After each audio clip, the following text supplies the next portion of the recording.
Welcome to the Pitmaster Podcast. We're barbecue competition competitors that aim to share information, advice, tips, and tall tales about our favorite pastime. Head over to thepitmasterpodcast.com for all things Pitmasters, or follow us on your favorite social media platform. And now, here are the hosts of the Pitmaster Podcast, the two-time grand champion, SCA World Champion finalist, and barbecue specialist of Smoke Ain't No Joke Barbecue, the Anthony Luan, and the 24-time grand and reserve grand champion, reserve world grand champion, Windover High Roller champion, and the founder of Pitmaster Barbecue Supply Company stores in Utah, the old man himself from Big Johnson's Barbecue, Jesse Johnson. This is Greg Rempe from the Barbecue Central Show, and you are listening to the Pitmasters Podcast, and they are doing it live. We'll do it live. That's right, Bill. I just said that. They're going to do it live. We'll do it live. Yes, live. They're going to do it live. Happy Tuesday night, y'all. What's up, Jesse? What's up, Mr. Pitmaster himself? Hey, we need to update that intro and go, the caveman cookout, brisket champion on top of all that, right? We should do something like that. I flicked a button tonight. If you've been in the bottom right-hand corner, it was a beta, so we're going to see what happens when people comment on this live. So you're a beta? You're a beta? I know Amanda's the alpha, and you're the beta, huh? We're beta testing here with this program here. Gotcha. So the 4 people that are watching currently that are coming in as we go ahead and leave us a comment. Let's see what happens. But we also have Rooster and Graybeard from Barbecue N Bourbon on again tonight. This is just becoming a quarterly, let's just drink bourbon and just talk which is smack. Nice. Talk smack, yeah. But they also sent us a gift. Unfortunately, Jesse, I was out of town this weekend. But it looked like you had a blast. Yeah, playing with your missus in the woods somewhere in your new trailer. It looked like you had a whole bunch of fun, man. Yeah, man. We went to Hell's Backbone. Where's that at? It's in Blanding. It is the only restaurant in Utah that's had consecutive James Beard nominations. Oh, you're kidding? Yeah, so it's had 4 nominations. It hasn't won, but it's right getting nominated there. is huge. Huge. Is there anybody in Utah that's ever won a James Beard Award? No, we've had nominations, but we haven't actually won. There's been a bar that's for cocktails. There's an ice cream spot, and then there's a baker and bakery. Wow. That are on that list. But Jesse, this is literally a farm to table restaurant. I went in their menu. Saw the images, man. The images are phenomenal. Well, we walk in and there's sold out stamps on the menus, and I asked him, I was like, hey, why is it sold out? She's like, because it sells out so fast. We are farm to table. She's like, I was like, I wanted the asparagus. She goes, yeah. She goes, we are literally farm to table. We were only able to pick 8 servings for the evening. When you're done, you're done. Exactly. So that's awesome. So everything is just fresh from the farm that day, and they cook it and serve it. It's amazing. So, well, I'm gonna have to make a run in the side by side or something. That sounds like a bunch of fun. My wife would love that. Yeah, it was amazing. It's this restaurant where we were. It smelled amazing. We went in, had an amazing dinner. We did the appetizers, main course, dessert, cocktails. Did it all. Then after we left, is pricing good? I paid with tip and everything, $170. Yeah, for an amazing night, and for that type of restaurant, we've been to steakhouses, we've been to fancy bougie places, and how many times you walked out of there, your wallet's empty and you're like, we need to go not happy buffet still. Yeah, exactly. I mean, like I went to Martha Stewart's in Vegas. I bill was $1,000 and the service was horrible. Right. So I think it's worth it. I think it's worth it just for the experience. Hey, guess where I got back from just now? Where's that? Douglas Archery. Okay. Kyle Douglas, one of the best archers on the planet. He wasn't there because he's down in New Zealand hunting stags, and I think he got a big old stag and a tar. Nice. But he wasn't there. But I ordered a new bow. Oh, nice! I know. Go ahead, order. Yeah, he ordered a Matthews, folks. Oh, it hurt. It hurt, but I reached out to Hoyt a couple different places, and I got 0 response. Yeah, because I love a buddy of mine hooked me up on an RX3 back in the day, and I've been shooting it ever since. But man, that back wall is nice. It's like get your back set. It's just locked in. If you if you come forward just a little bit, it's gonna rip your shoulders out of the pocket. Wow. They call it they Matthews. They always call it. You need Matthews muscles. Big funny. J's been hitting the gym hard because we did the Cache Valley Cache County Archers Association shoot a few weeks ago. Yeah. By the time I got to the third course, I had to walk off the course because my old ass couldn't pull my bow back anymore. Man. Yeah. But I hadn't lifted for 90 days. I hadn't shot my bow a year and a half because of my, got a new right eye last year. So Yeah. I'm excited. I'm excited to get shooting again and dial that thing in. So. Yep. Hey, Andrew. Yes, they are on. We're just doing our intro here. This is what this does. See the little thing in the bottom right-hand corner lets people engage. Hey, coming up this week though, guys, the grand opening of Pitmaster Supply Company, 5 Points. Got the barbecue competition on Saturday. That's the 24th of May. We still have room for some more teams. I think we have 18 signed up. We'd love to get a couple more. If you guys got time, sign up or message me and I'll get you hooked up. And then we got the first competition in West Jordan. It'll be June 14th.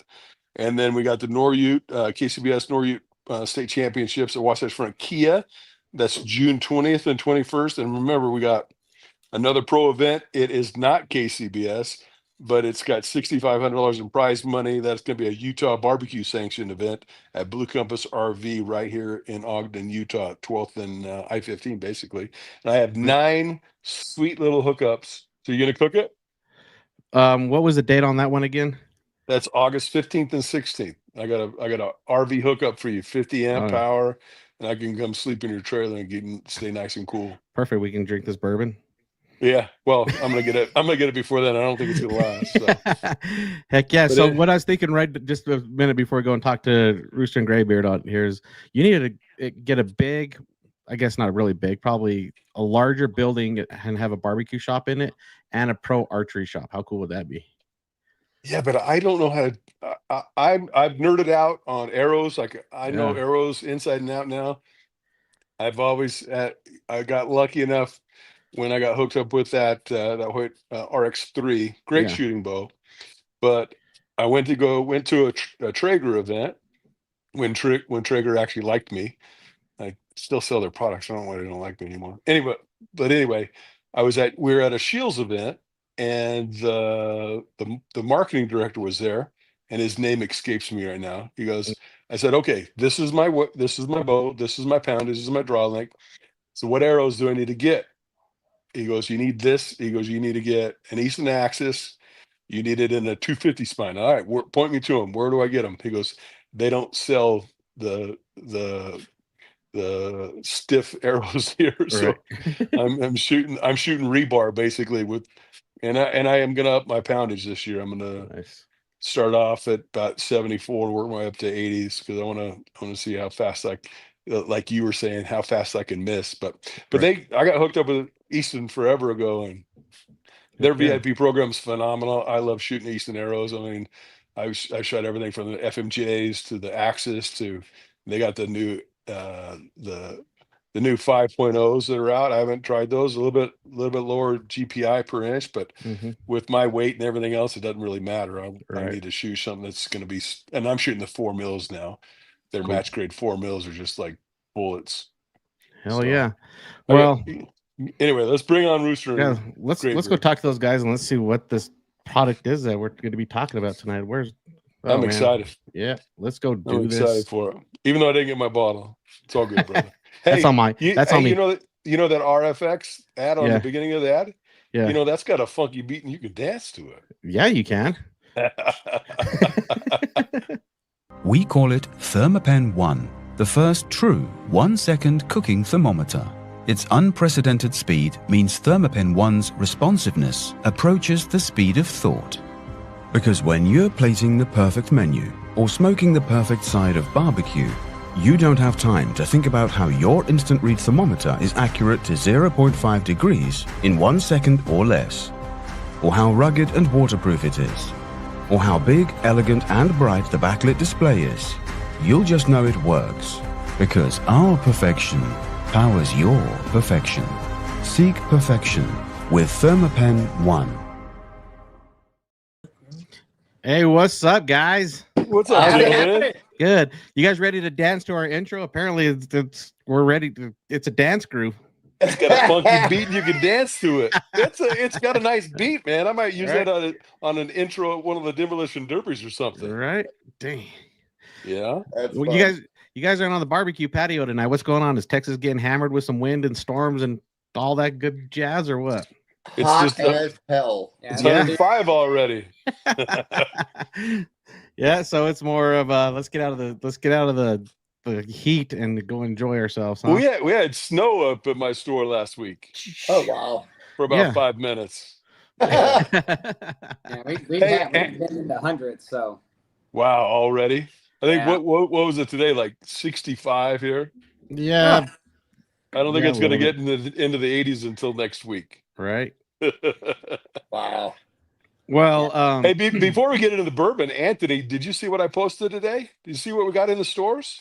The Jack Daniels pellets? Yeah. Yeah, I seen that. I got a text message. Somebody blew up my shit. Yeah, it was me.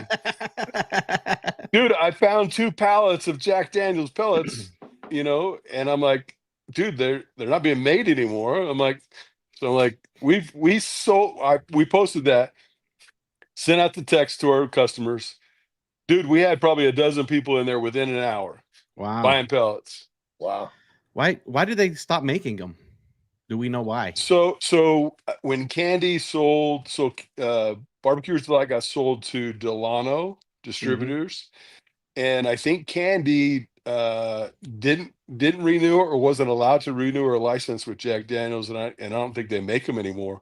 So I was able to grab two pallets, and man, I don't think they're gonna. I've sold a pallet of pellets in a week during the holidays. I think we're going to sell a pallet of Jack Daniels within the week. Wow. Nothing like a little good bourbon pellet. Throw in your hopper, make some good barbecue, fellas. Right? Yeah, that's it. Yeah. So, guys, I want to tell you thank you. Amanda was on here earlier, and she had a private conversation with these two, which was awesome. But for the listeners, these two came through for what she's been looking for 3 years. This Iron Wolf, Iron Hot. I thought it was a cinnamon whiskey, but it's a cinnamon pepper whiskey, so it has a very peppery taste. Apparently, this is her bottle, so she gets to open that, enjoy that whenever she wants. But I wanted to tell you guys thank you for coming through for her on that. That was awesome. Yeah, absolutely. I'm looking forward to getting my bottle and give it a little sample. Yeah. This is the goods. Yeah. Yeah, so tell us about this. You sent us something here. Pop that bottle. You guys got to get a little something. Go ahead. Yeah. Since I don't have that bottle, I broke out some Woodford Reserve Double Oak that I'm sipping on tonight. So yeah, and you can't go wrong with Double Oak. I'm not a fan of the regular Woodford Reserve, but that Double Oak is it's completely different. It's so much better. So tell us a little bit about this and why you sent this up to us for us to taste. I am going to give it a go right now. I'm going to give a little. Okay, so this is I went a little heavy, but that's fine. Definitely unique tasting straight bourbon whiskey. Yep. It is our favorite Texas whiskey, bar none. It's 150 proof. It's 150 proof? 15. Oh, 115. Yeah. I don't like 90, 95s. I want to be in that 100 range, and it seems like the flavor seems to be better. So tell us. So this is a Texas whiskey. Mm-hmm. It's distilled and bottled in Texas, right? Yep. Charles Goodnight. Yeah, which is I believe it's the great nephew of Charlie Goodnight of the Goodnight Loving Trail. Oh wow. Okay. So there's history there, and it's 60% corn, 30% rye, and 4% malted barley is the mash bill on it. Oh, that sounds good. Very nice. And they're popping out the Glencairns. They get that proper sip. Yeah. Oh yeah, you know that's the right. Yeah. So I'm getting a lot of caramel. Vanilla notes off it, kind of nutty. Yeah, it's definitely a lot of roasted notes for sure. Yeah. And is it are they using just straight oak barrels, new oak barrels, or are they recycling? Well, to be a bourbon, it has to be new. It has to be new white oak. True. Yep. True. That's a good point. Fresh charred barrels. All right, let's give this a go. That does. What it's been It's been a couple months since we've had this. Oh dang! Gosh, I love that. You guys suck. Have you tried to get it to you, buddy? Yeah, It's up there. It is. I'll get it, and we'll talk. I'll save enough to have a sample next time we have you all on. Well, All right, that'll work. Well, you got to think, Jesse and I. Yeah, we're about what 50 minutes to an hour, depending on traffic, right? Apart. Oh, traffic tonight was horrible in northern Yeah. Utah. So Yeah, so it would take me a couple hours to get to him, but yeah. But I really like this. It's very smooth, like very, very clean. I get that oak flavor off it. Also, a little bit of almost like that brown sugar flavor. Yeah, it's a little definitely bit coming brown through. sugar, maybe some Yeah. burnt toast. Yeah. Yeah, I can exactly. burn toast off it. Yeah. where is the distillery located at? So it's hard to say because It's undisclosed. yes, they're not willing to give you all that information. Oh, gotcha. But it's West Texas area. Yeah. Okay. Well, I was able to go with one of my cousins when we were down in Picayune, Mississippi. We went. We probably drove for over an hour and a half. We went through 4 locked gates. The last gate had armed guards at it. Wow. Showed up in the middle of the woods to this big old clearing with a brand new, huge building. Actually, 2 buildings. They had the rick house on one side and then a building in the other. And it went from clear all the way to a dark brown on the wall, and it was absolutely spotless in there.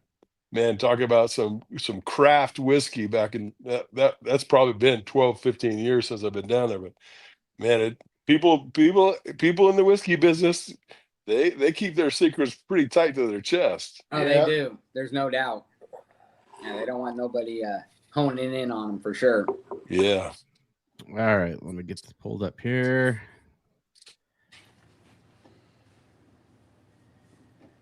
Okay, here's the info on it here. Yep, so we got 4% barley on it as well. Wow, that's a gorgeous bottle. Yeah. Oh yeah, it's very elegant. We hit it right on. Look at caramel aromas, nutty flavors, and with the peppery bite. I didn't pick up on the peppery bite. Did you? That's not Really? so much on me. Yeah. As you approach it more, you'll start to pick that up because it'll start hitting you in the back of the throat a little bit. Yep. Right. Yeah. But you said it was a roasted cinnamon, and did you say that? No, No, not this one. no, it's like Yeah. Oh, okay. roasted nuts and stuff. Yeah. Okay. Now the wolf stuff we sent Amanda is some Yeah. cinnamony stuff. Yes. Gotcha. Yeah, they're not giving us any information on, you'd think they'd have a tour or something, but nothing. Yeah, no, they're very tight-lipped. It was hard finding the mash bill and all that information out on it, but Wow. So where do you guys pick that up at in Texas? We got these from our local specs. yeah, that's pretty much widely distributed here. So it's Is it? yeah, Yeah. It's almost an $80 bottle. yeah. Nice. Yeah. Well, because Very we're so limited in Utah, it's really hard to get any of the allocated stuff. It's gotten so bad the last 5 or 6 Mhm. years. So, Crystal, who hooks us up on the podcast and books everybody, she's got the hookup because she's really close to Colorado, and like I've got 3 or 4 bottles of Eagle Rare up there. I got 4 Black and Golds. I got a handle of Buffalo Trace. Nice. Wow. So, and then I can't remember what else she got me. She got me a Jack Daniel's 10 or 12. I'm looking up there. I can't see it. My old eyes, but man, Yeah. That's why you got me. Get some I can't- glasses. it's across the room. I can see across the room. I just can't pick out what it is. But anyway, Yeah, My question I is- I can read across the room. I just can't see you all very well. right? Now I can. My question, Jesse, is how many of those bottles are open? Blanton's Gold is half gone. The Buffalo Trace, it's a handle, so it's about 20% down. There's a half. Well, that's maybe 20% of Eagle Rare. Yeah, All right. my wife likes that Eagle Rare. That's a Yeah. smooth little whiskey. I'm but- glad It that is. they're not sealed bottles because I know people get rushed and save these allocated bottles and everything like that, but Why risk crossing the street and getting hit by a bus and not being able to taste any of these bourbons? That's this guy. That's this guy. I buy two so I can open one and try it. There you go. That's why nothing wrong with that. Stuff, you know? Yeah. So it's good for trading too. Yeah. Right. Crystal just texted me and she goes, I'll bring you another bottle. Just save me some Jack Daniels pellets. There you go. I got you, girl. I got you hooked up. I'll take care of you. That's good. Hey, we could use a bag or 20. Right? Once I get through the next week, maybe I'll ship you a pallet. I'll let you know the cost on it and everything. I have a pallet shipped down to y'all.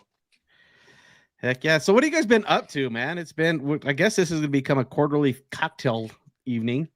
Yeah. Midweek. It's fine. Well, we do Whiskey Wednesdays. Okay. We do Whiskey Wednesdays. We talk about, lately, last couple Wednesdays, we bust out 3 different bottles and let the folks on the TikTok pick the bottle that we drink. Okay. Nice. Yeah, and how's that going for you? You guys are doing pretty good at that, right? Yeah. Our Saturday cooks are really good. Wednesdays are picking up. Whiskey Wednesdays are slowly getting there, but the Saturday cooks are phenomenal. That's so much fun. 500 and 700 people in there some days. Yeah. Oh wow. Yeah, so it's a lot of fun. Yeah, it's so that's much wild. better than just shooting the videos like we used to do and then posting them. Yeah. Now we can interact with the people, and that's just Doesn't it makes it nicer to do it that way? And then you're actually, when you've got a bunch of live people in front of you, you can one of my biggest joys in having the supply stores is teaching people how to make great barbecue. Yeah. I mean, helping people and teaching people, man, there's no better joy in the world except when you can cook for them, because when you're cooking for people, so it's all about the love of cooking for people, because that's my family heritage. My grandfather, my mother, they all had restaurants, cooked for people, and when I have family celebrations, even, and I do this to this day, family celebrations, I'm cooking something. Might be jambalaya, might be shrimp etouffee, might be brisket, might be chicken wings, but we're cooking. Yep. Yeah, it's fun. We got to do 3 briskets, 5 butts, a bunch of beans. We got a bunch of stuff we got to cook this weekend. Well, we're cooking for this weekend. Yeah, we did. Let's see, we did 12 pork shoulders and 10 packages of our beans and some potato salad. We were at Badlands this past weekend for their annual parking lot sale. Badlands is a hunting gear company located here in Utah.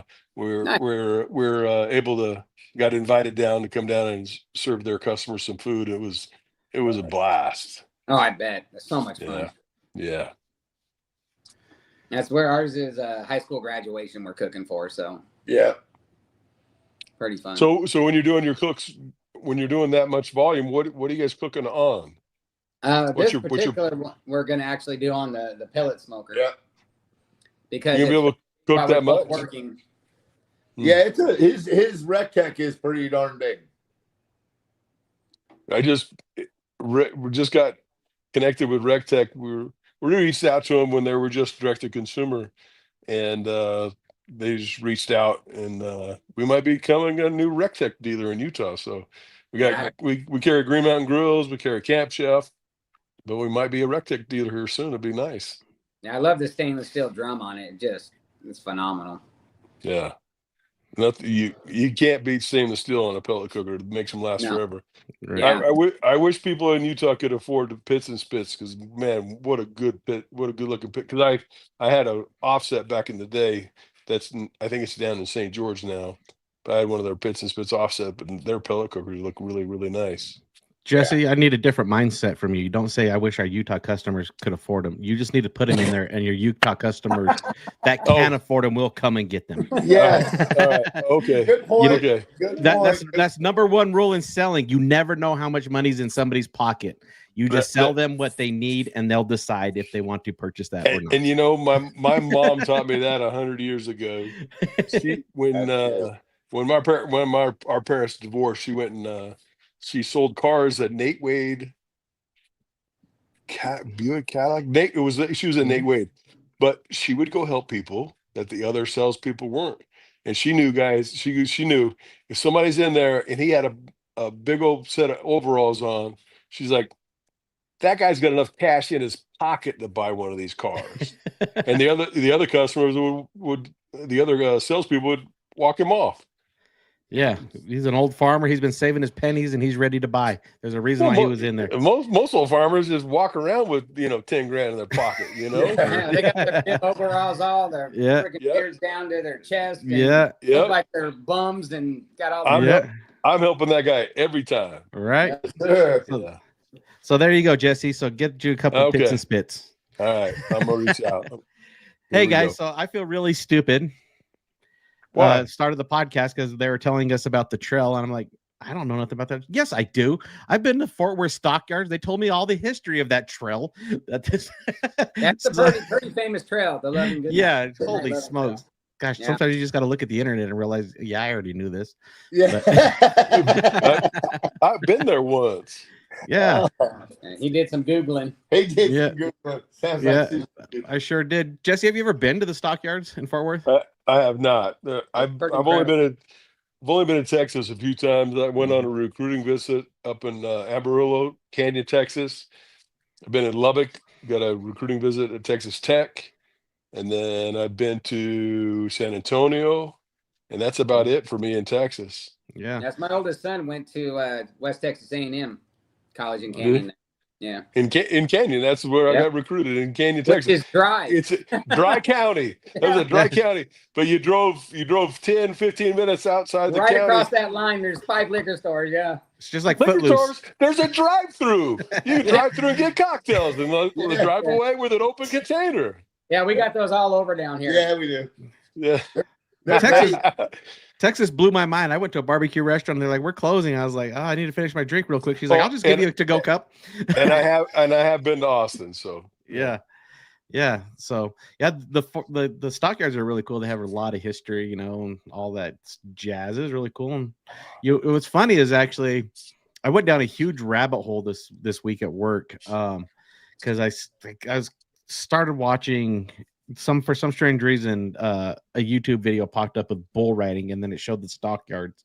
So I started watching these bull ridings, and the next thing you know, I'm watching documentaries about with JD Mooney. JD Mooney. Started watching documentaries about him, and then I started watching documentaries about Bushwhacker, and I just he was gone down there. I was gone. I went deep into the YouTube. That's a Joe Rogan. Crazy. That's a Joe Rogan rabbit hole you went down. Yeah, it was wild, and I was like, oh man, Texas is deep in this rodeo stuff. But it was actually really interesting. I learned a lot. I always thought that they put stuff around the bulls to actually hurt them. It's from what it's just a rope, and apparently that rope is equivalent they tighten it up. It's equivalent to a weightlifter putting on his belt. He just knows it's time to go to work. The powerlifting belt. Exactly. Dude, while you talking about going down a rabbit hole, I did see a video this week of this bull rider. This bull came out of the chutes, and I guarantee that bull jumped 8 to 10 feet in the air 3 times in a row, and that guy still hung on. I'm like, jeez, I can't remember his name. What a badass. So those guys, they do some amazing stuff on those bulls. You have to be fit. Yeah. And I found out these dudes are like 120 pounds and like 5'8". Yep. They're just little guys. Or shorter. They're really small dudes usually. Yeah, I didn't realize these were little dudes that were on those bulls. And I'm like, Jesus, no wonder why they throw you guys 4 miles when they get the horns on you, because you don't wait. You don't wait. It's like Jesse picking up somebody by the ear and just throwing them just because there's no weight on them. Well, think about what's that city in southern Utah? There's like 8, 10, 12 Payson world champion, Payson, Utah. Payson bronc riding world champions. It's like this family and their extended family. There's like 12, 14 world champions in the family. Right. And they're all 4'11". Yeah. They're just cowboys through and through. Yeah. There you go. You know what? JD Moody also said that he said bull riding's changing. He didn't knock it in any ways, but he just said that bull riders aren't cowboys anymore. He said bull riders are bull riders. They're athletes. They're professional athletes. They're man. athletes. He goes. There's a reason why I was so good, and he started going down his little rabbit hole of why he was so good. He's like, I ride horses every day. I know where to keep my body positioned on a wild animal. I go out into the fields. I throw my hay bales. I stay conditioned the old country way. And he goes, that's why I was good. He goes, because I got a great center of a balance. He goes, I'm not working out in the gym hitting all these. He goes, it's bull riding is all up, fellas. Yeah. Anyway, so I'm in college with my coaches, and we got some really incredible athletes, and they are absolutely lazy. And there was a couple of farm boys in there, and the coach said, why don't you little sissies go buck hay? Get some grit to you. Go, because I've thrown a lot of hay in my day. And I think maybe that's some of my power comes from my powerlifting. But tell you what, 12, 11, 12, 13, 14, we was hauling hay 3 times a year, man. And 20 acres of hay. That's a lot of hay for me and my dad. Muscles are different than lifting muscles. Yep. Yes, sir. Yeah, that's wild. You froze up, Anthony. What were we gonna say? I was just saying that's why he said that he was such a good bull rider is because he had farm strength. Yeah, he had farm strength and he had center of balance. He stood on a ball for an hour a day. He stood on this little ball for an hour a day. If he got bored, he'd go stand on his ball. He goes, bull riding's all about center of balance. He goes, a bull goes one way, you got to get centered again. So it's just about being centered, and you also got to be strong. You know, you have a 2,000-pound animal trying to throw you. And talk about grip strength. You gotta have grip strength, man. Yeah. It's wild. And then another thing too, I don't know why we're talking about bulls and instead of bourbon and barbecue, but hey, boys are in Texas. Anthony. Yeah. Right? It's your rabbit hole. Yeah. So did you know bulls only buck for maybe an average of 5 minutes their entire lifetime?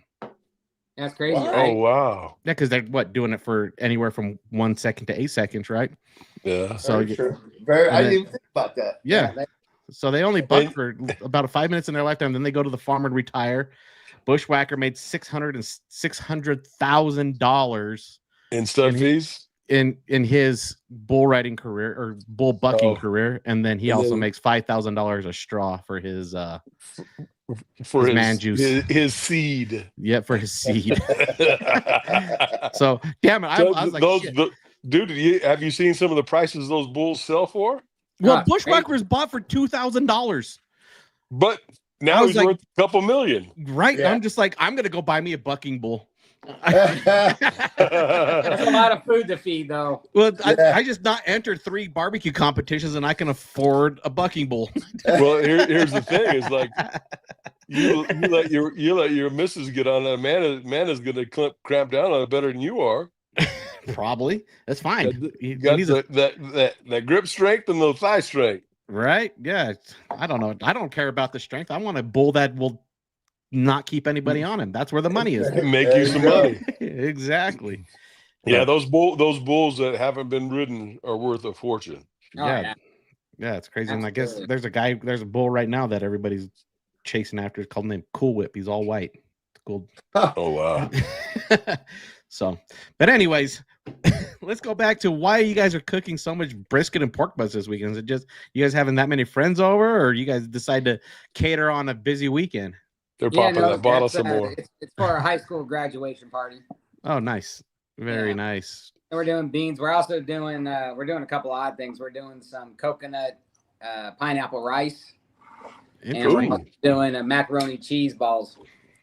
So you got to bread them and deep fry them? Yeah. Oh, that sounds good. Yeah, first we got to make our mac and cheese, which is a whole thing, and then chill it, ball it, freeze it. Yeah. Right. So is there a technique on that? Do you let the mac and cheese? Most people don't want the mac and cheese to sit in the liquid as much because it will absorb it all and get all fat. Is there a point to where you just stop it and chill it, or do you just kind of just make it and then chill it? Yeah, so I make it completely, and then I let it cool down, and then I use the ice cream scoop to make balls, and then I freeze it. Okay. But I put it in the fridge to let it chill completely to help make those balls. But then we freeze them before we bread them so that they stay together. Yeah. And then you bread them, so you egg wash them, right, for the breading, and then yes, yep, egg wash and then panko or similar. Okay, and then you just deep fry them for what, 2 minutes? 2-3 minutes till they got that nice. Till they're brown. Right. Yeah. Hey, you know what? I never made them before, but they look delicious. Have you seen the pank? Well, they're like breadcrumbs, but they make them out of pork rinds. Oh, I have not seen those. I bet those are good. Give that a rip on some mac and cheese. I bet that would be off the chain. Yeah, there you go. You got me at pork. This is where you take the opportunity of a big catering gig, and you set something to the side and try something different. I think this is an opportunity for you to give it a go. Yeah, no kidding. I like that. Yeah, that sounds good. That's why I cut off all the big money muscles when I'm doing catering and vacuum seal them and freeze them. Chef's cut. The chef's when you can go through two dozen pork shoulders, so I'm like, oh, that looks pretty good. Let me just hack that off and vacuum seal it. Right. Shit. Maybe we're spilling too many secrets. All of our catering guys will be like, I listened to this podcast and you guys are pinching off us. I need a discount. Nope, still feeding the same amount of people. Exactly. So what are you guys running on those pork butts and briskets this weekend? What rub are you guys running? Are you making your own, or are you guys buying the commercial? Hey, grab our bottle here. I'm gonna send, since they sent us up some bourbon, I'll send them down a case of the Big Johnson's OG beef rub. So we have our signature AP that we do. All goes on everything. That's our starter, and then that's your base on everything, huh? Yeah. And in fact, we are going to use for these briskets your beef that you send us, Jesse. All right. So what's in your guys' AP? Is that just salt, pepper? What do we got? Proprietary. We can't tell you. Or you have to kill us type scenario. Yeah. You tell us it is salt, pepper, garlic, but it's specific salt, pepper, and garlic. Yeah. But yeah, it is just salt, pepper, garlic. Yeah, but you have to be very specific on your weights and ratios and everything else when you're doing that stuff. Because I mean, it took my OG beef rub is just really simple, but it took 3 years to get the ratios right. Yeah, that's what this was. We put this when we do fries, or home potatoes or whatever. We use this only as the seasoning on it. Our daughter, the first time she had it, she thought it was truffle fries. Yeah. She's like, "Oh my gosh, these are the best truffle fries." I said, "No, it's just our AP." That is awesome. Yeah, that is awesome. What did I just try the other day? It was 7 Sins. He has a nice AP, and so. You know who has a great truffle rub is Bad Bones Barbecue. Bad Bones. He's out of the northwest. He cooks a lot with Big Mo. Okay. And he's done a lot of events down in Reno. But man, his truffle it's a truffle butter. I tell you what, I mix that with some Cajun stuff, and whenever I do seafood for the missus, where I'm doing scallops or shrimp or something like that, that truffle butter just sets it off like no other. Yeah, I bet we need to get us some of that. Yes. Yeah. Care package on his way. we have one Mad's World. He wants to know if that AP's coming to market soon. We're working on it. We're trying to get the place to where we could sell it. That's what we're working on right now. So you're just saying the government's shutting you down right now, and you guys just got to say it. It's fine. Spotify or something, or Shopify or something like that. Yeah, because if the government listens to this, I mean, at least we have one more listener. So well, take positive notes. Because I mixed all mine by hand for a long time, but that's how we're doing it. well, I found a co-packer. He's in Salt Lake City. He does all the hay grill hay stuff. His name's Lee Hill from. He makes all of my stuff. I just did a big order of our Southern Savory pork rub, which has won me a lot of money over the years. We sell the heck out of that stuff too, man. But finding a good co-packer that will take your ingredients, not mess with your recipe, and get you really prime ingredients. And I'm very specific on my beef rub. The pepper has to be this, the salt has to be this, garlic has to be this, and mine's got onion in it because Big in Mississippi. If it ain't got garlic and onion in it, it ain't right. You know what you guys need to do is I've seen it before. They have those concrete mixers. They do have food, they have food grade barrels that you can put on these things, right? And then you just throw your ingredients in there and let it mix. Oh man, just hop on one of those government websites and find you one of those great big old mixers that they use for bakeries. Those big old Hobarts. Yeah, put all your stuff in the Hobart. You're gonna pay $2,000 for that. You can go to Harbor Freight and get a concrete mixer for $200. You can find Hobarts for less than that when you find it on a surplus site. But I spend all your bourbon money on something where you can pick it up at Harbor Freight. Save your bucket bowl money. There we go. Exactly. Save your barbecue, your bourbon, and your Bose money. Yeah. Don't be surprised if you guys see me at the state fairs in September if I come home with a cow. Be like, I think this guy's a bucker. Like, you guys realize, Anthony, you realize that guy's a milk cow, right? Damn it. Yeah. I knew something was wrong. He brings a Holstein home for It's a Holstein. Hey, I got a great deal on it, $200. Anthony doesn't realize he must be living on 40 acres back down where he's living at. No, it's fine. I'll just tie him up to the back post. He'll be fine. Gotta make it more. That'll work out well. Anyway. Yeah. And you just go to the local brewery. You take all their leftover mash and everything else, and you feed it that. Talk about a delicious cow. Yeah. If it doesn't turn out being a bucking bull, at least I know I got a couple of briskets and tri-tips and definitely some primal cuts. Just a couple. And grain fed. Yeah, grain fed all the way. Grain fed, grain finished. Oh man, the man is going to listen to this and be like, "What the hell are you doing?" Because she knows I'm stupid enough to do something like that. But baby, it's just tied up in the back of the trailer. Yeah, go pet him. He's cute. Yeah. Just don't get on him. Yeah, just don't get on him. I'm training him to throw things. Oh man, this is crazy. I should have never went down that rabbit hole, man. But it's very interesting. You know, I got to give credit. I always thought, they were being mean to those bulls. Man, those bulls live a better life than I do. They're for sure, absolutely. They're well kept. So I can't. My wife is such an animal lover. I can't even get her to go to a PBR event because she's like, she thinks that the bulls are getting tortured. They enjoy it. From what I've been told, that scientists are actually saying they enjoy throwing people off. They know what they're doing. They know that's their job, and then they're done. They're athletes. Even the bulls are athletes. They are athletes. Yep. They really are. You ever see a bull in a pasture? He's nothing but he's the cock of the walk. He's rolling around. You throw out one of those great big rolls of hay. He goes over. He ain't eating it. He's playing with it. He's tossing it with his head, ripping it apart. He's just having a good old time because he's so full of testosterone, just like Anthony. What's crazy though too is that they're not mean. These retired bulls, people are in the pens petting them, hanging out with them. It's wild. Yeah. So they're. Yeah, maybe they're sweethearts till you throw something on their back. Yeah, exactly. Then it's go time. Then it's activated. Yep. Yeah. Man. Rambo activated. Boom. That's kind of like me at a buffet, man. I'm not really hungry until I get there, man. Then I just go crazy. You get that Philly husk going, keeping the predators off you. Yeah, like no, I get the shrimp first. Yep. Hang on.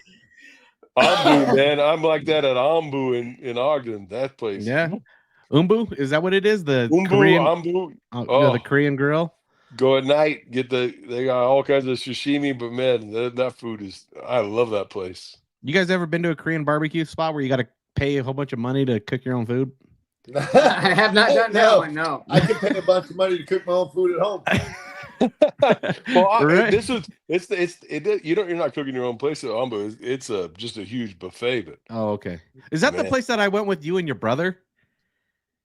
No, you took us to some Chinese restaurant, or I can't remember what it was. 45th and State. That's a different one. That's okay.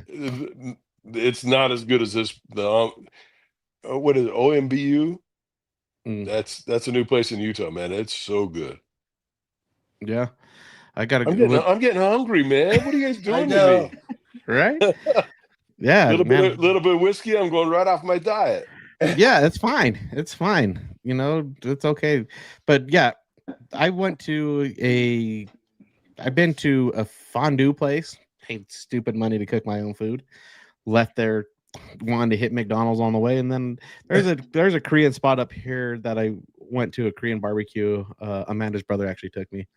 It wasn't bad. They had Wagyu steak, you get little slide, I guess super thin, paper thin steak that you kind of put on there. A sliver of Wagyu. Yeah, so you had to pay like a ton of money for it, but it was good. It's just I'm not into it. If I'm going to a restaurant, why am I cooking my own food?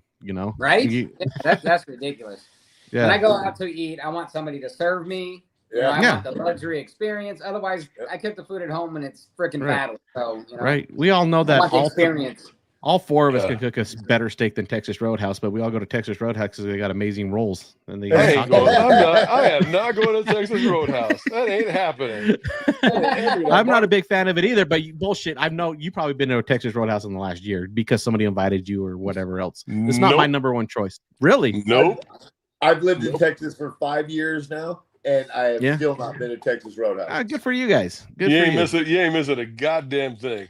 But I hear the rolls are amazing. They are amazing. Yeah, but they're rolls. Yeah, Amanda's daughter and go grab her a big old boys love package that of Rhodes. Go back and go buy a big old packet of Rhodes. Throw it in the oven. It's better than those rolls, and then make the steak at home. Because you know what, my wife,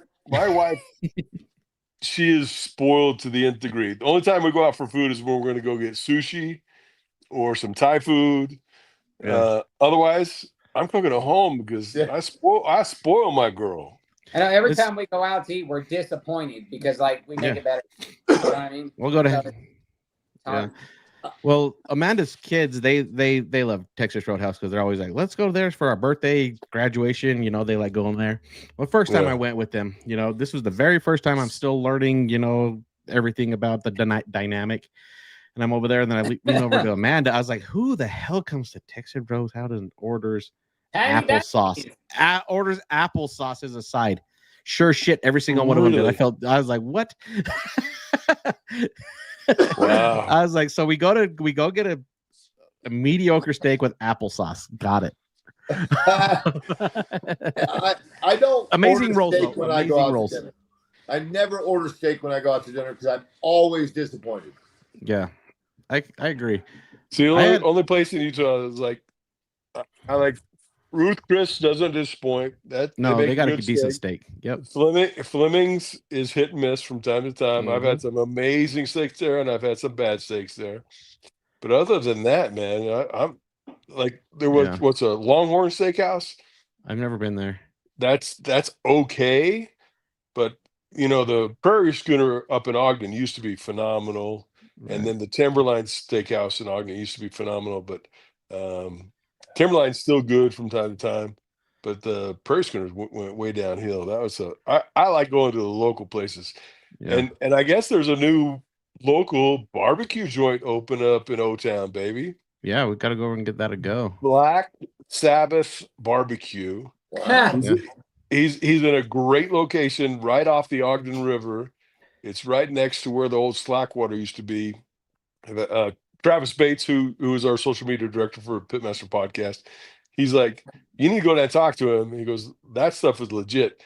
But he sells pork, but he does not have coleslaw on his menu. Interesting. Oh, wow. Nobody likes that shit anyways. No, nobody does. Everybody loves my coleslaw. Oh man, no. So we do those barbecue Sundays, and I have people all the time go, I don't like coleslaw. I said, guess what? I'm going to make you a barbecue Sunday, which is beans, coleslaw, and pulled pork. And if you don't like it, bring it back. I'll make you a brand new one for free on me. I've served thousands of those barbecue Sundays over the years. Is it fresh coleslaw though? Because I can kind of see. I'm not a coleslaw fan, but there's a soggy coleslaw that you can get at most barbecue restaurants. Then there's the crispy stuff. Mine's crispy. Okay. Mine's crispy. Are you a vinegar or a mayo based slaw? Both.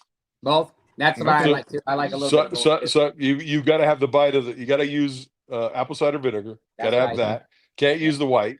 No. And you got to heavy mayo. Don't be chimping out on the mayo. And then you know what I put in mine is heavy cream.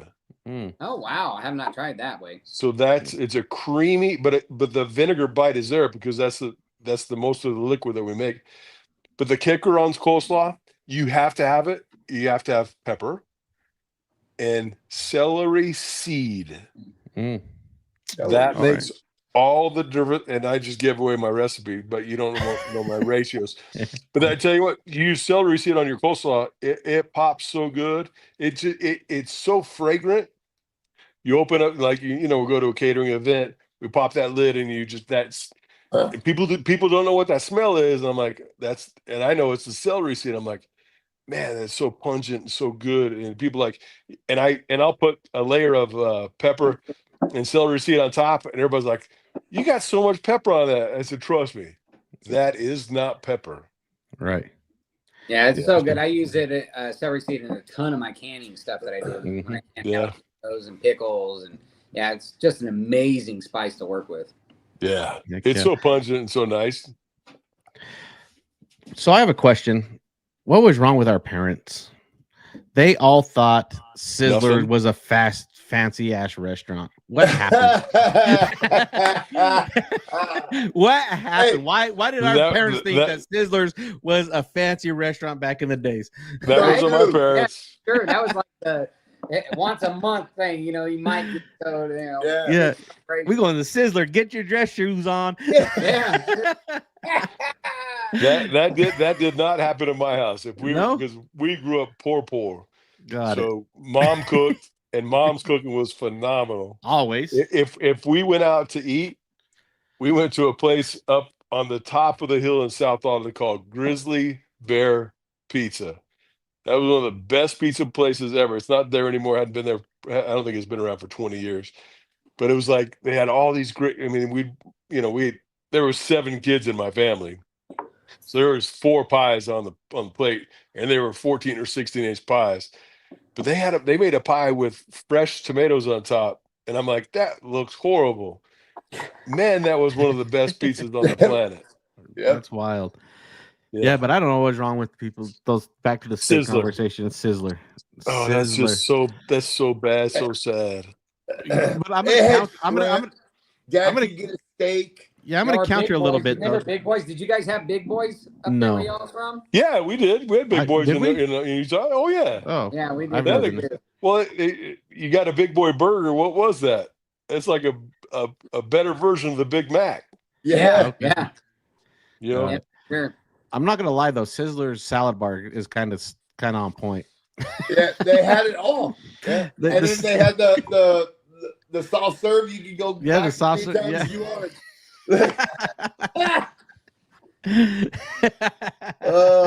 Jesse's denying it all. Yeah, you get a baked potato with that salad bar, man. Oh, everything's good. You get the bacon bits, the bright red bacon bits. I don't even think they're bacon. They're not. It's not. It's not real. It just is not real. It's just a little bit of that nacho cheese that's kind of comes out, like paste. It just hits different. It just hits different. I don't know why. You know what? But if you can find a place that makes a good prime rib, though, I would go and have a prime rib at places if it makes it good. But because how long ago I always make prime rib for my family, my brothers and sisters, and my family for Christmas Day. And I used to bake them, and I did it, and then I started doing them on the smoker. No, they're so good. You cannot beat a prime rib on a smoker. And big, huge shout out to Jessie Prowse from Hardcore Carnivore. She did a 24-hour prime rib. She sous vide, and she said that was one of the best prime ribs she ever made. She said she didn't like the texture of the outside. So because I cook on the Green Mountain grills, they start at 150 degrees. I started doing my prime ribs. I give them 3 hours at 150 degrees, bump it up to 225 until I get within 10 degrees, and then I sear it off at 425. That is the best prime rib ever, man. I love that stuff. I'm going to count you. You want to out somewhere else there's a place down here called Castaway Lodge where you can do fishing tours. Yeah. You pay, they cook you a dinner and take you out fishing the next day. Chartered fishing. Nice. Yeah. And, for not doing it, yourself is the best prime rib I've had out. Really. Anything. This was much better than any of those places, and they do it on a stick burner. You know what my favorite brown prime rib is? What? Slice that bitch at an inch and a quarter salt, pepper, sear that fucker off like a ribeye, like it's supposed to be done. No. What is wrong with you? No, man. Hey, I am not a fan of prime rib, man. I'd rather just have a ribeye steak. This is the problem when my bitch ass cohort cooks too much SCA competitions. No. They don't know a goddamn thing about barbecue. You can go back to our very first season when I was doing this podcast, and I will still, to this day, even back then, I am not a fan of prime rib. There's a reason why they serve horseradish with that, because there's no flavor in the middle.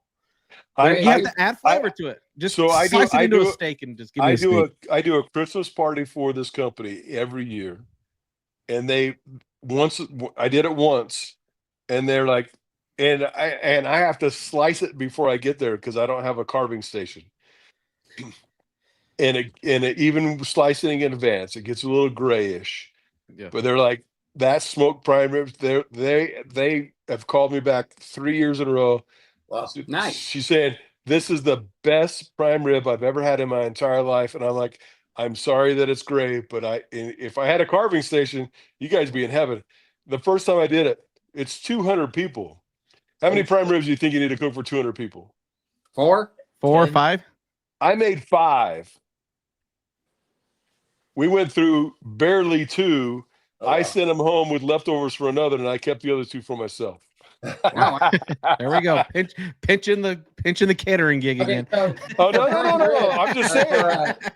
They're out in the Cambros, all sliced and set up. I mean, like I took a prime rib over to my son that night because I didn't want it to age out. You know. Yeah. I got growing grandsons. Those boys can eat. I'm gonna have to try your prime rib, Jesse. I'm just, like I said, I'm just not a fan of it. There's just no flavor on the inside. The outside is good, right where all the seasoning and smoke and flavor is good. But when you get to that core center, right where that fat cap is, there's no flavor there. It's not that great. Yeah, but I stuff whole garlic cloves at almost an inch down into that sun. Okay. All right, so we're gonna do a prime. We're gonna do ribeyes is on directly on the coals though. Cowboy style. Yeah. Yep. Oh, really? I have yet to do that. Oh, every time we do a live cook with those, people are like, oh my gosh, it's gonna taste like ash, and just on and on. But and then people we serve say the same thing, and then as soon as they taste it, they're like, oh my gosh, okay, this is the only way to eat a ribeye. We did it for our wives the weekend before Mother's Day, and my wife said, "Don't cook me a steak any other way. I want it done that way." Wow. Every time. And you're just doing it on lump charcoal, or are you doing it on a wood bed? Lump charcoal. Yeah, either way, but it has to get to that glowing. It's got to be hot and glowing. Yeah. Got it. So you're talking about 1400 degrees. Easy. Yeah, it's hot. Wow. But it's absolutely phenomenal. All right. I'm gonna break out the bacana, not put the skewers on it because that's got a great bed for coals. Yeah. And I'm gonna have to try that. I'll do some tomahawks. So I have that handle to flip it. Yeah. So what's the time frame on this? Are you guys like smoking it and bringing it up to a certain temperature before you do it, or are you just slapping it on the coals and letting it go? How long are you doing it for per side? Are you rotating every 60 seconds? Than 2 minutes. Yeah, it depends on the thickness of your ribeye. If you're doing 1.5 inches or so, it's probably going to be 3 minutes per side. Okay. And then are you seasoning before or after? Before. Okay. So what do you your SPG that's in front of you? Yeah. And then we finish it in cowboy butter usually, or a garlic butter. Okay. While it's resting. Dude, I tell you what, because talking about Jessie Prowse again, Hardcore Carnivore, she just came out with her cowboy butter, and she has a hot honey cowboy butter. I brought in 2 cases of each. They sold out in a week. Oh no! because people don't want to make their own. They just want to mix it up with some butter and go to town. Yeah. A lot. I mean, that's why a lot of stuff like this sells, because nobody wants to take the time to make their own. But if they make their own commercial all day long, but so much easier, more consistent. If you make your own, the ratios are people don't understand. The ratios on salt and pepper are so specific. Yeah. And if you've got it wrong, because I'm not telling you how to do it right. Nope. But if you do it wrong, it's wrong. Yeah, it's way bad. Yeah, for sure. It took a while for us to get it just where we wanted it, but it took me three. It took me 3 friggin' years, and that's the number one selling rub in my stores. The Big Johnson's OG beef rub.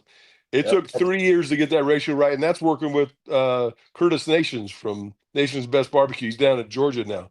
He and I went back and forth, and I did a tasting with my family. I did 12 different SPGs, and mine hit 7 out of the 12 as number one. Nice. And everybody else was number 2. If I wasn't the number one, it was the number 2 on everybody else. It just hits so nice. Yeah, it's good. Yeah, when you take the time to figure it out like that and go through the pain and Yep. it makes a difference for sure. Yeah. Anybody can just throw a combination together, but to do it and hone it and make it right, it's gonna be too salty 100% of the time because they don't know what they don't know. Yeah, that's right. You gotta treat it like a drug. You gotta weigh that shit out to get the consistency right. Almost. Almost. You got to do that work. You got to do you got to go back and forth. I mean, exactly. I mean, Southern Savory has 28 ingredients, and it took 3 years for that. You got to screw it up once or twice before you get it right. Exactly. Well, and you can't adjust everything. You got to adjust one thing at a time. But with salt, pepper, onion, and garlic, and some enhancers, I mean, that's really simple. But it still took all those different samplings and testings and cooking and everything else before you got it right. Mm-hmm. Yeah, makes a difference. All right, I'm gonna send you guys some stuff. I want to try you guys to send it up, and then when you get ready to commercially bottle, we'll put it in the store. Will do. Hey, that'll work. Thanks. Sound like a good deal? Yeah. Awesome. All right, guys. Well, we burned up another hour. I guess we're gonna have to do this again. Holy moly! What are you talking about? We can go another hour. What do you got? What, Amanda's got you on some honeydew list, or what do you got going on? It's our listeners. They bail after an hour, statistically. Statistically. Yeah, and Joe Rogan will do 2 to 3 hours. Well, because that's Joe Rogan, and he gets paid sponsorship to do it. That's true. I apologize. Yeah. Wish we got that for sure. Yeah, exactly. Well, guys, go ahead and let everybody know where to follow you and being able to follow your podcast or your TikToks. Hold on. Oh. They got to give out one big secret for all our cooks out there, all our beginning cooks and our backyard cooks, our pro cooks. Give them one big trick or technique that you guys use, whether it's catering or it's competition, that you will share that'll make the difference for them in their next cook.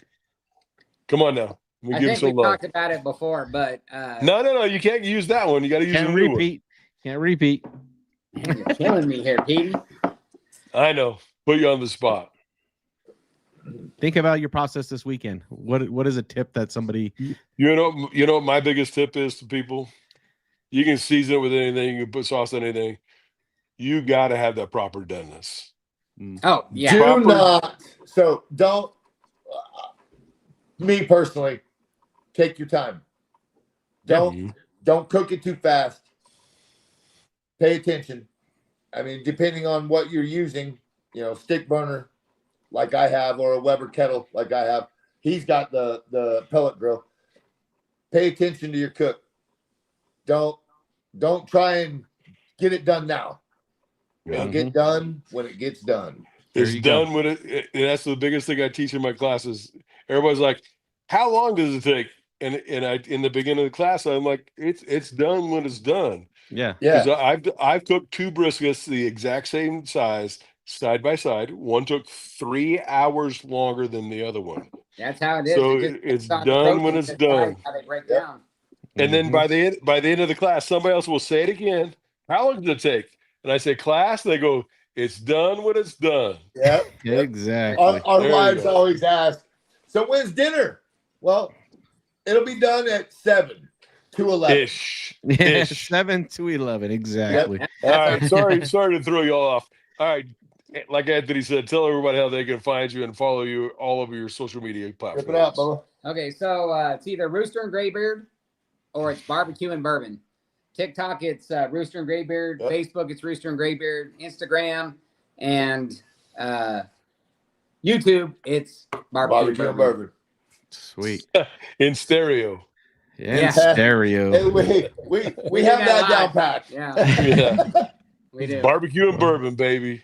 Perfect. All righty, guys. Well, thank you so much for sending out these bottles. We appreciate it. That's amazing. Much love. And Much love. thank you. I can't wait Thank you to and cheers. Yeah, gentlemen. Yeah. Yep. Raise them Have up. a good Till evening. next time. Raise Yep. up. Salut. Samanas, Yep. Samati, Salili Chingao. Yeah. Oh, Thanks, guys. we'll see y'all. Till next quarter. Till next quarter.